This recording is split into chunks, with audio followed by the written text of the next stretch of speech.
FORA.tv. The world is thinking.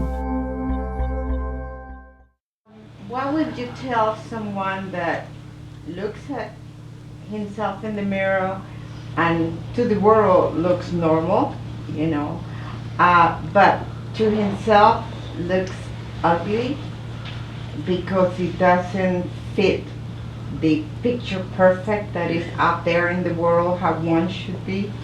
What would you say to the person like that?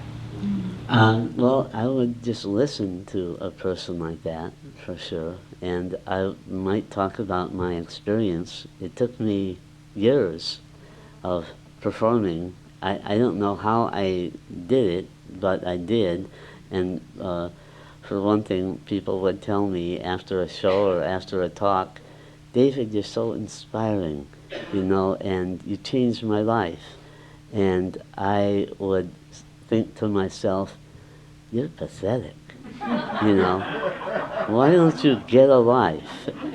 And so I was so arrogant, I didn't respect what that person was saying and their experience, and I didn't respect myself. So I had to go through that to realize that there was something important about what I was doing. And then I started learning other things, and people will come up to me. There's a chapter in here called Life, I think it's called Life as a Mirror, about how people with visible disabilities, carry the weight of the fears of other people. I've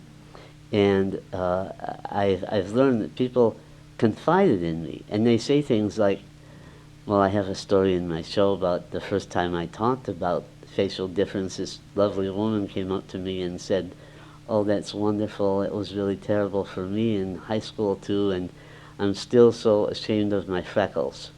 And I thought, like, holy shit, the heartbreak of freckles. And I wanted to just slap her face, but I've learned, so freckles or vascular malformation or whatever this person has, and I know that, look, each one of you, I'm sure, could come up here and give a list of your 5 worst body parts, and when you get out of the shower in the morning and stand in front of the mirror, you tell me, what do you look at?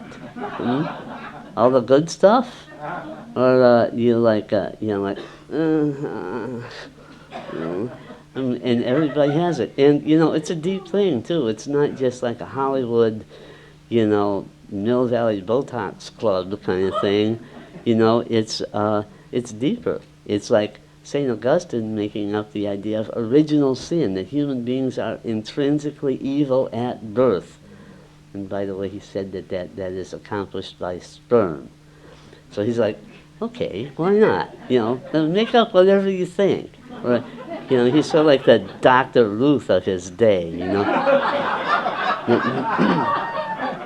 But it's in the East too. It's not just like a Judeo-Christian thing, and even in the Judeo-Christian tradition, the book of Leviticus says something like, he that is lame and halt or hath a wandering eye shall not approach the altar of the Lord. Well, thanks a lot, Don't you think that we need it a little more? But I'm saying that and this is the most, I don't know how to express this exactly, but this is what I feel is the most important part of what I do, is to allow people to claim that there's that part of themselves where they feel unworthy, unacceptable from a facial thing or from the way they dress or whatever. Talk to the kids in middle school, find out their list of things that are unacceptable, And it's important to look at that and deal with it and work it, because that's the place where predators come to feed. Sexual predators, political predators, warmongers, politicians, people who are selling makeup, whatever kind of thing, and that's where our souls get eroded, right at that spot of weakness.